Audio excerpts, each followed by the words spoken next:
Hello दोस्तों, आप सभी का स्वागत है सीजी व्याप्ति यूट्यूब चैनल में। आज हम लोग कवर करेंगे भारत के प्राचीन इतिहास के 30 मोस्ट इम्पॉर्टेंट एमसीक्यूज जो आने वाले एग्ज़ाम की दृष्टि से बहुत ही महत्वपूर्ण हैं। तो चलिए शुरू करते हैं। आज का हमारा पहला प्रश्न है, विशाल स्नानागार सिंधु घाटी सभ्यता के किस स्थल पर पाया गया था? Option A Lothal, option B Harappa, option C Mohenjodaro, option D Kalibangan. इस प्रश्न का सही उत्तर है ऑप्शन सी मोहनजोदड़ो। व्याख्या है इसका, विशाल स्नानागार मोहनजोदड़ो के दुर्ग भाग में स्थित एक आयताकार जलाशय था। इसका उपयोग संभवतः धार्मिक अनुष्ठानों या सार्वजनिक स्नान के लिए किया जाता था। यह प्राचीन इंजीनियरिंग का एक उत्कृष्ट उदाहरण है। हमारा नेक्स्ट क्वेश्चन है, सिंधु घाटी सभ्यता का एकमात्र बंदरगाह शहर पोर्ट सिटी कौन सा था? Option A Dholavira, option B Lothal, option C Surkotada, option D Chanhudaro. इस प्रश्न का सही उत्तर है ऑप्शन बी लोथल। तो चलिए इसका अब देखते हैं एक्सप्लेनेशन। लोथल वर्तमान गुजरात में भोगवा नदी के तट पर स्थित था। यहाँ से एक विशाल डॉकयार्ड बंदरगाह के प्रमाण मिले हैं, जो यह दर्शाता है कि सिंधु घाटी के लोगों का मेसोपोटामिया और अन्य क्षेत्रों के साथ व्यापारिक संबंध था। आज का हमारा नेक्स्ट क्वेश्चन है, सबसे प्राचीन वेद कौन सा है? Option A Samaveda, option B Yajurveda, option C Rigveda, option D Atharvaveda. इस प्रश्न का सही उत्तर है ऑप्शन सी ऋग्वेद। ऋग्वेद सनातन धर्म का सबसे पुराना ग्रंथ है। इसमें 10 मंडल और 1028 सूक्त है। यह मुख्य रूप से देवताओं की स्तुति और प्रार्थनाओं का संग्रह है। प्रसिद्ध गायत्री मंत्र भी ऋग्वेद के 3 मंडल से लिया गया है, जिसकी रचना विश्वामित्र ने की थी। नेक्स्ट क्वेश्चन है, गौतम बुद्ध ने अपना पहला उपदेश धर्म चक्र प्रवर्तन कहाँ दिया था? ऑप्शन ए बोध गया में, option B Kushinagar, option C Sarnath में, ऑप्शन डी लुम्बिनी। इस प्रश्न का सही उत्तर है ऑप्शन सी सारनाथ।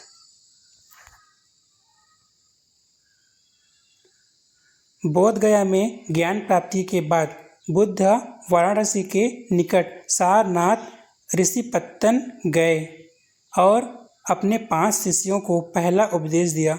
इसी घटना को बौद्ध ग्रंथों में धर्म चक्र प्रवर्तन कहा जाता है।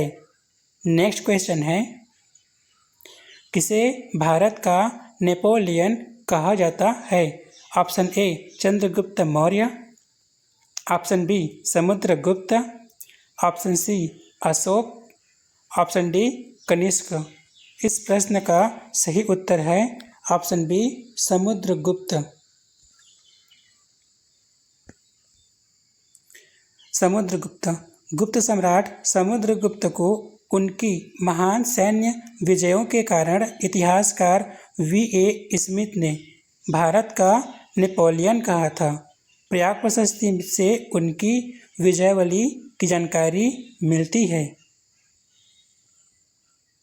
नेक्स्ट क्वेश्चन है, अर्थशास्त्र पुस्तक के लेखक कौन थे? Option A Megasthenes, option B Kautilya, option C Banabhatta, option D Vishakhadatta. इस प्रश्न का सही उत्तर है ऑप्शन बी कौटिल्य। कौटिल्य चाणक्य विष्णुगुप्त मौर्यकाल के प्रसिद्ध राजनीतिज्ञ और चंद्रगुप्त मौर्य के गुरु कौटिल्य चाणक्य या विष्णुगुप्त ने अर्थशास्त्र की रचना की। यह ग्रंथ अर्थशास्त्र से ज़्यादा राज्य शासन, राजनीति और कूटनीति पर आधारित है। अगला प्रश्न है, अशोक के शिलालेखों को सर्वप्रथम किसने पढ़ा था? Option A John Marshall, option B William Jones, option C James Prinsep, option D Alexander Cunningham. इस प्रश्न का सही उत्तर है option C James Prinsep.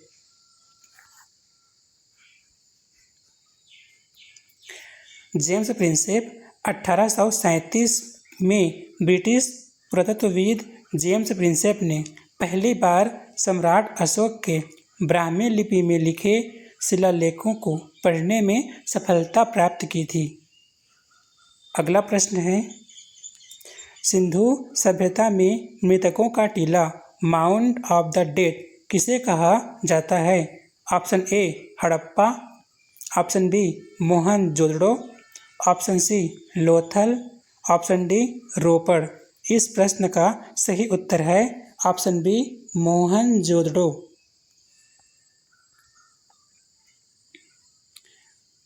Sindhi भाषा में मोहनजोदड़ो का अर्थ मृतकों का टीला होता है। यह सिंधु घाटी सभ्यता का सबसे बड़ा शहरी केंद्र माना जाता है, जिसकी खोज 1922 में राखाल दास बनर्जी ने की थी। आज का हमारा अगला प्रश्न है, जैन धर्म के 24वें और अंतिम तीर्थंकर कौन थे? Option A Rishabhdev, option B Parshvanath, option C Vardhaman Mahavir, option D Arishtanemi. इस प्रश्न का सही उत्तर है ऑप्शन सी वर्धमान महावीर। भगवान महावीर जैन धर्म के 24वें और अंतिम तीर्थंकर थे। उन्होंने पंचमहाव्रत में 5वां व्रत ब्रह्मचर्य जोड़ा था। पार्श्वनाथ 23वें और ऋषभदेव आदिनाथ पहले तीर्थंकर थे। नेक्स्ट क्वेश्चन है, मेघास्थनीज किसके दरबार में भारत आया था? Option A Ashoka, option B Bindusara, option C Chandragupta Maurya, option D Harshavardhana. इस प्रश्न का सही उत्तर है ऑप्शन सी चंद्रगुप्त मौर्य के दरबार में। मेघास्थनीज यूनानी शासक सेल्यूकस निकेटर का राजदूत था, जिसने चंद्रगुप्त मौर्य के दरबार में रहकर इंडिका नामक प्रसिद्ध पुस्तक लिखी थी। अगला प्रश्न है, प्राचीन भारतीय इतिहास में कुल कितने पुराण है? Option A 12, option B 18, option C 108, option D 4। इस प्रश्न का सही उत्तर है ऑप्शन बी 18। पुराणों की कुल संख्या 18 है। इसमें मत्स्य पुराण सबसे प्राचीन है। पुराणों में मुख्य रूप से वंशावलियों और सृष्टि की उत्पत्ति का विवरण मिलता है। अगला प्रश्न है, मानव द्वारा सबसे पहले किस धातु का प्रयोग किया गया था? ऑप्शन ए लोहा, ऑप्शन बी कांसा, ऑप्शन सी तांबा, ऑप्शन डी सोना। इस प्रश्न का सही उत्तर है ऑप्शन बी कांसा। इस प्रश्न का सही उत्तर है ऑप्शन सी तांबा।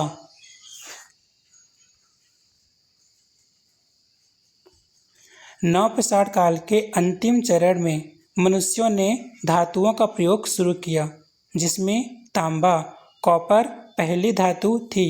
तांबे और पत्थर के औजारों के एक साथ प्रयोग के युग को ताम्रपाषाण युग कहा जाता है। अगला प्रश्न है, भीमबेटका की गुफाएं किस राज्य में स्थित है और किसके लिए प्रसिद्ध है? ऑप्शन ए महाराष्ट्र मूर्तियों के लिए, ऑप्शन बी मध्य प्रदेश शैल चित्रों के लिए, ऑप्शन सी गुजरात हड़प्पा अवशेष के लिए, ऑप्शन डी राजस्थान महलों के लिए। इस प्रश्न का सही उत्तर है ऑप्शन बी मध्य प्रदेश, शैल चित्रों के लिए।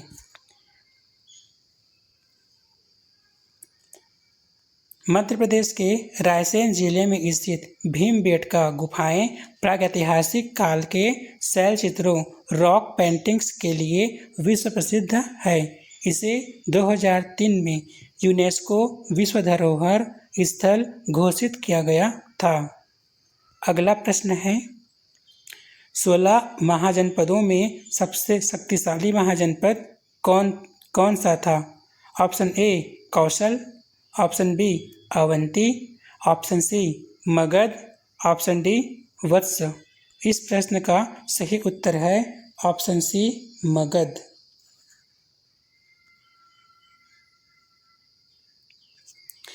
मगध की भौगोलिक स्थिति, उपजाऊ भूमि और लोहे की खदानों के कारण यह 16 महाजनपदों में सबसे शक्तिशाली बनकर उभरा।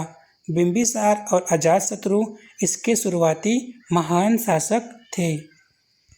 अगला प्रश्न है चौथी बौद्ध संगीति किसके शासनकाल में आयोजित की गई थी? Option A Ashoka, option B Kalashoka, option C Ajatashatru, option D Kanishka. इस प्रश्न का सही उत्तर है ऑप्शन डी कनिष्क।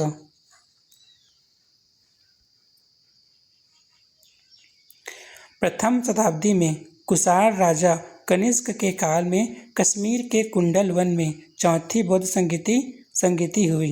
इसकी अध्यक्षता वसुमित्र ने की थी। इस संगति में बौद्ध धर्म हीनयान और महायान में विभाजित हो गया। अगला प्रश्न है प्रसिद्ध गायत्री मंत्र किस वेद से लिया गया है? Option A Samaveda, option B Rigveda, option C Yajurveda, option D Atharvaveda. इस प्रश्न का सही उत्तर है ऑप्शन बी ऋग्वेद। गायत्री मंत्र ऋग्वेद के तीसरे मंडल में संकलित है। इसकी रचना ऋषि विश्वामित्र ने की थी और यह मंत्र भगवान सूर्य सावित्री को समर्पित है। अगला प्रश्न है चीनी यात्री फाहियान किसके शासनकाल में भारत आया था? ऑप्शन ए चंद्रगुप्त प्रथम, ऑप्शन बी चंद्रगुप्त द्वितीय, option C Harshavardhana, option D Samudragupta. इस प्रश्न का सही उत्तर है ऑप्शन बी चंद्रगुप्त द्वितीय। चंद्रगुप्त द्वितीय या फिर विक्रमादित्य, चंद्रगुप्त विक्रमादित्य। चीनी बौद्ध भिक्षु फाहियान चंद्रगुप्त द्वितीय विक्रमादित्य के शासनकाल में बौद्ध धर्म की पांडुलिपियों की खोज में भारत आया था। उसने तत्कालीन समाज और संस्कृति का वर्णन अपनी पुस्तक फो क्यों की में किया था। अगला प्रश्न है हर्षवर्धन की जीवनी हर्षचरित के लेखक कौन थे? Option A Banabhatta, option B Xuanzang, option C Kalhana, option D Kalidasa. इस प्रश्न का सही उत्तर है ऑप्शन ए वाणभट्ट।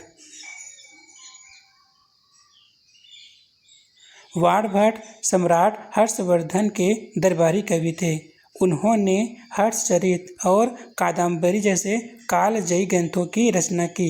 हर्षचरित संस्कृत में लिखी गई पहली ऐतिहासिक जीवनी मानी जाती है। अगला प्रश्न है महाबलीपुरम के तट मंदिर शोर टेम्पल का निर्माण किसने करवाया था? ऑप्शन ए महेंद्रवर्मन प्रथम, ऑप्शन बी नरसिंहवर्मन द्वितीय, ऑप्शन सी राजा राजचोल, ऑप्शन डी पुलकेशिन द्वितीय। इस प्रश्न का सही उत्तर है ऑप्शन बी नरसिंहवर्मन द्वितीय। पल्लव वंश के शासक नरसिंहवर्मन द्वितीय राज सिंह ने महाबलीपुरम में भव्य तट मंदिर का निर्माण करवाया था। यह मंदिर द्रविड़ स्थापत्य कला का एक उत्कृष्ट नमूना है। तो इस प्रश्न का उत्तर हो जाएगा ऑप्शन बी नरसिंहवर्मन द्वितीय। अगला प्रश्न है, संगम साहित्य किस भाषा में लिखा गया है? Option A Sanskrit, option B Tamil, option C Telugu, option D Kannada. इस प्रश्न का सही उत्तर है ऑप्शन बी तमिल।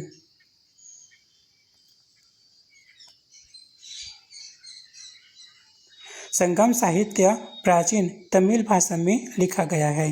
यह दक्षिण भारत के 3 राजवंशों चोल, चेर और पांड्य के इतिहास और तत्कालीन समाज की जानकारी देने वाला सबसे प्रमुख स्रोत है। अगला प्रश्न है, जुते हुए खेत के प्रमाण सिंधु सभ्यता के किस स्थल से मिले हैं? Option A Kalibangan, option B Banawali, option C Dholavira, option D Rangpur. इस प्रश्न का सही उत्तर है ऑप्शन ए कालीबंगा।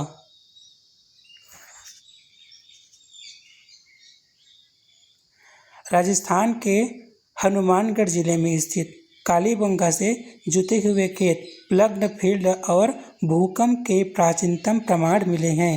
कालीबंगा का अर्थ काले रंग की चूड़ियाँ होता है। अगला प्रश्न है, सत्यमेव जयते शब्द किस उपनिषद से लिया गया है? Option A Kathopanishad, option B Ishopanishad, option C Mundakopanishad, option D Kenopanishad. इस प्रश्न का सही उत्तर है ऑप्शन सी मुंडको उपनिषद।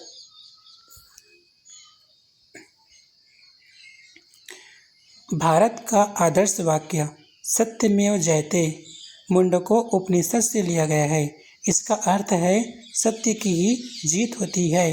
इसे भारतीय राज्य चिन्ह के नीचे देवनागरी लिपि में अंकित किया गया है। आज का अगला प्रश्न है, भारत की अधिकांश प्राचीन लिपियां जैसे ब्राह्मी किस दिशा में लिखी जाती है? ऑप्शन ए दाएं से बाएं, ऑप्शन बी बाएं से दाएं, ऑप्शन सी ऊपर से नीचे, ऑप्शन डी दोनों तरफ सर्पिलाकार। इस प्रश्न का सही उत्तर है ऑप्शन बी बाएं से दाएं। ब्राह्मी लिपि आधुनिक भारतीय लिपियों जैसे देवनागरी की जननी है और यह बाएं से दाएं लिखी जाती है। इसके विपरीत खरोष्ठी लिपि दाएं से बाएं लिखी जाती थी। तो इस प्रश्न का सही उत्तर हो जाएगा ऑप्शन बी बाएं से दाएं। अगला प्रश्न है, सिकंदर और राजा पौरस के बीच प्रसिद्ध हाइड स्पीच का युद्ध झेलम नदी के तट पर किस वर्ष हुआ था? ऑप्शन ए 323 ईसा पूर्व, ऑप्शन बी 326 ईसा पूर्व, ऑप्शन सी 261 ईसा पूर्व, ऑप्शन डी 320 ईसा पूर्व। इस प्रश्न का सही उत्तर है ऑप्शन बी 326 ईसा पूर्व। 326 ईसा पूर्व में झेलम नदी यूनानी भाषा में हाइडे स्पीच के तट पर सिकंदर महान और पंजाब के राजा पौरस के बीच भयंकर युद्ध हुआ। पौरस की बहादुरी से प्रभावित होकर सिकंदर ने उसे अपना मित्र बना लिया और उसका राज्य लौटा दिया। तो इस प्रश्न का उत्तर हो जाएगा ऑप्शन बी 326 ईसा पूर्व। हालांकि इस युद्ध में पौरस की क्या होती है, हार होती है, लेकिन बाद में उसको उसका राज्य वापस दे देता है सिकंदर। अगला प्रश्न है, कपास की खेती का सर्वप्रथम प्रमाण किस प्राचीन भारतीय स्थल से मिला है? Option A Mehrgarh, option B Harappa, option C Kalibangan, option D Burzahom.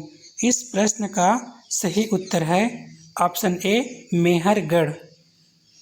Balochistan Pakistan में स्थित मेहरगढ़ से कपास उगाने का सबसे प्राचीन प्रमाण लगभग 7000 ईसा पूर्व मिला है। यह स्थल नवपाषाण काल के कृषि विकास की जानकारी देता है। तो इस प्रश्न का आंसर हो जाएगा ऑप्शन ए मेहरगढ़। अगला प्रश्न है, गुप्त संवत की शुरुआत किसने की थी? Option A Srigupta, option B Ghatotkacha, option C Chandragupta प्रथम, ऑप्शन डी समुद्रगुप्त। इस प्रश्न का सही उत्तर है ऑप्शन सी चंद्रगुप्त प्रथम।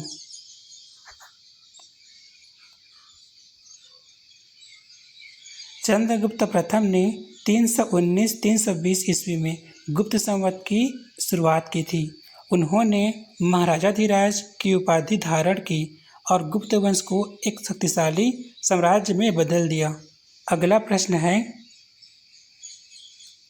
प्रयाग प्रशस्ति इलाहाबाद स्तंभ लेख की रचना किसने की थी? Option A Harisena, option B Ravikirti, option C Banabhatta, option D अश्वघोष।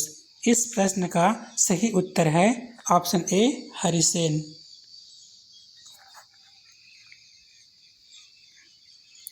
Samudragupta के दरबारी कवि हरिसेन ने प्रयाग प्रशस्ति की रचना की।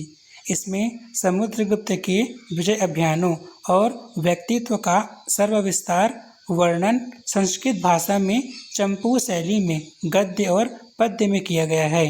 अगला प्रश्न है, तृतीय बौद्ध संगीति कहाँ आयोजित की गई थी?